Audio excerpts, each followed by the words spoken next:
Ah, il est pas mal mon tabouret, hein. Il est très bien même mon tabouret, hein. Bref, c'était la petite anecdote du jour.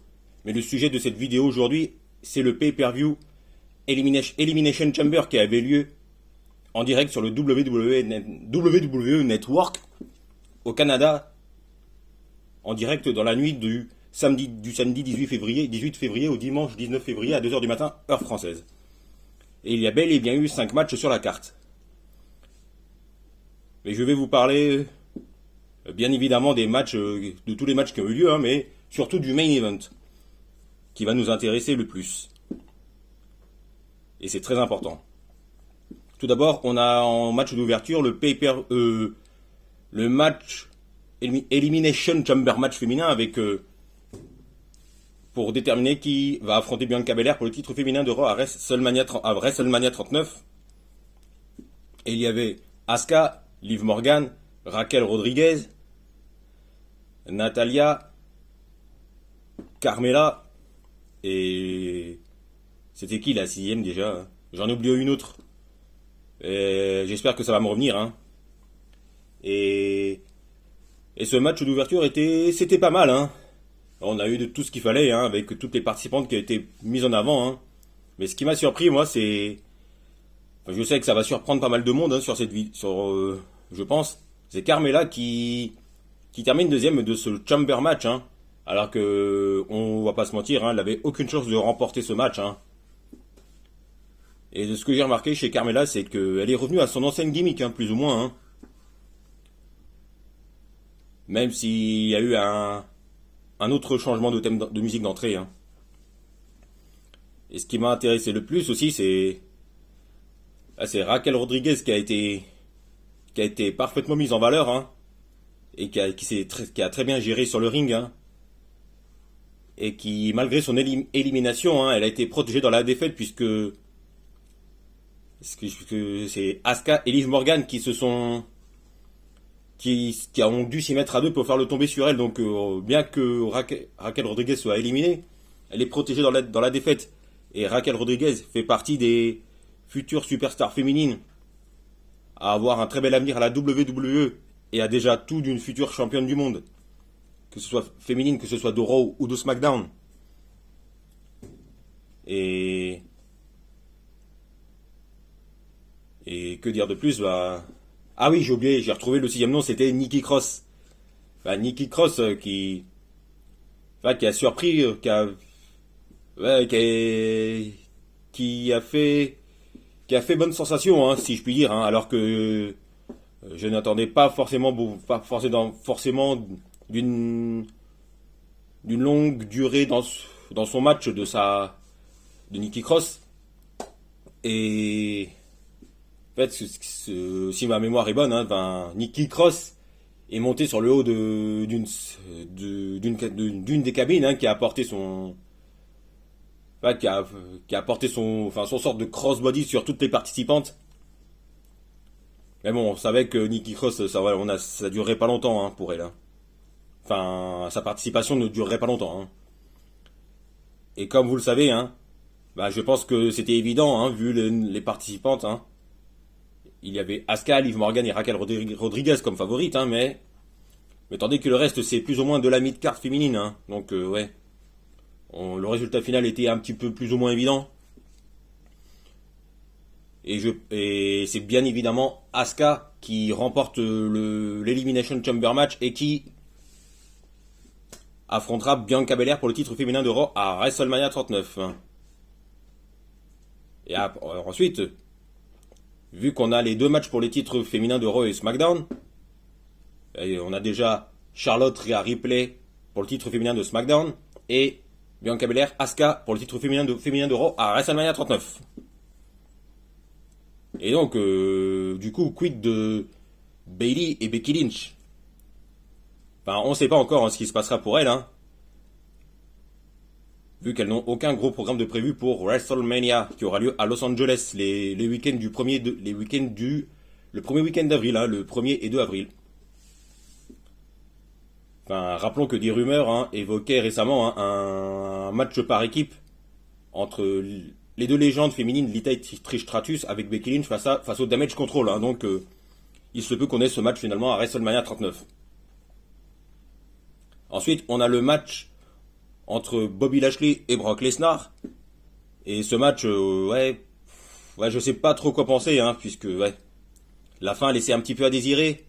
Et vu la fin de match, avec Lashley qui remporte le match qui gagne le match par disqualification, et que Lesnar a attaqué Lashley et les arbitres, à mon avis, cette rivalité n'est pas finie, hein, et on aura probablement hein, la conclusion entre Lashley et Lesnar à WrestleMania 39, hein, ce qui sera la conclusion de la rivalité qui dure depuis un an, je crois. Hein. Et ensuite, on passe au match entre Beth Phoenix et Edge face au Judgment Day. Et le match, c'était pas mal, hein.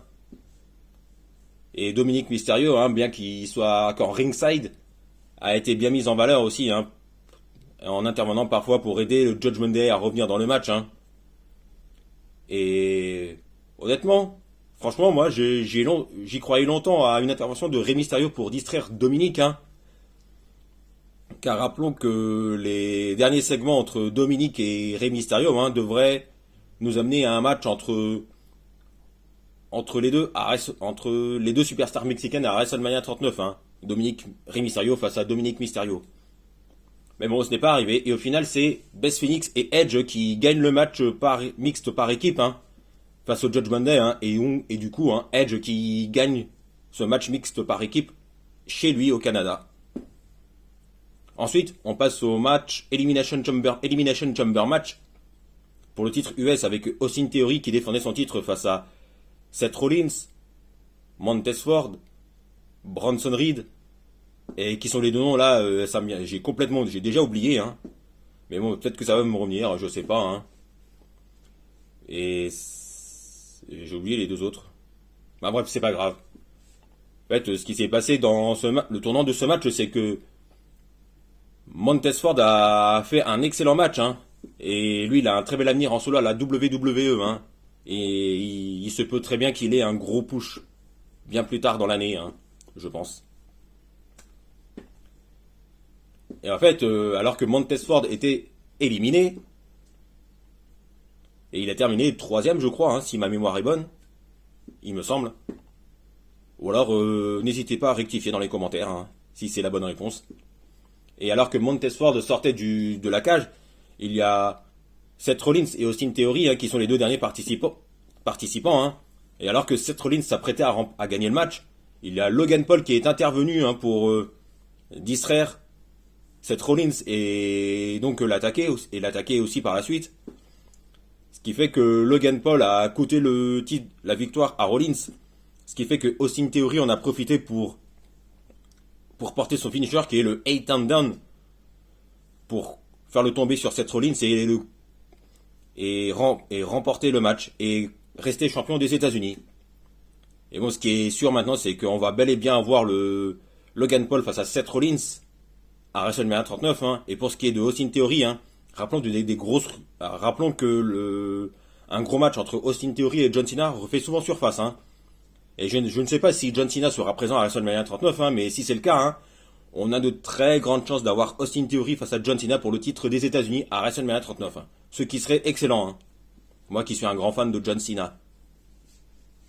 Ensuite, on va passer au main event, qui a été excellent bien évidemment, avec Roman Reigns qui défendait son titre unifié WWE universel face à Sami Zayn, qui a fait son entrée sur le ring avec son ancienne musique d'entrée.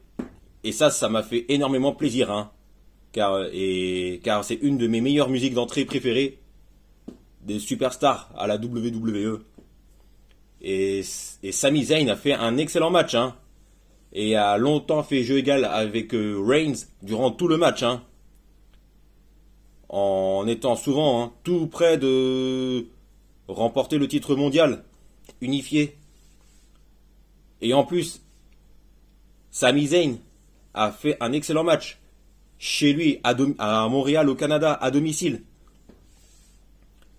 Mais bon après hein, Sami Zayn après au final n'avait rien pu faire face aux interventions des Usos hein, qui ont aidé Roman Reigns à remporter le match et rester champion WWE universel unifié. Mais ce qui est très intéressant, c'est ce qui s'est passé après le match. Car après le match, on a Kevin Owens, hein, qui est intervenu, hein, pour aider son meilleur ami Sami Zayn, hein, son meilleur ami. Et ce qui fait que Kevin Owens a aidé Sami Zayn à à se débarrasser de la Bloodline, hein. Et Kevin Owens et Sami Zayn, hein, ont été applaudis par tout le public de Montréal, hein, car Kevin Owens et Sami Zayn, hein, étaient lors d'Elimination Chamber, hein, chez eux à domicile, hein. Et ils ont été applaudis par tout le public canadien, le public de Montréal, le public de Montréal. Et du coup, hein, c'est probable on devrait finalement on a de grandes chances d'avoir le match pour les titres par équipe de SmackDown entre les Usos face à Kevin Owens et Sami Zayn pour les titres par équipe de SmackDown à WrestleMania 39, hein. On devrait probablement avoir ce match qui va être excellent, hein, à WrestleMania 39. Et donc du coup, hein, le match pour le titre WWE universel entre Roman Reigns et Cody Rhodes qui sera probablement en main event de la deuxième nuit de WrestleMania 39, hein, ne bougera pas, hein, ça devrait finalement rester Roman Reigns face à Cody Rhodes. Ouais, voilà, je crois que c'est tout pour aujourd'hui, hein. Et n'oubliez pas de vous abonner. N'oubliez pas de vous abonner en cliquant sur la petite cloche pour être informé de la sortie des prochaines vidéos. Et on se retrouve très très vite pour parler de football et de catch.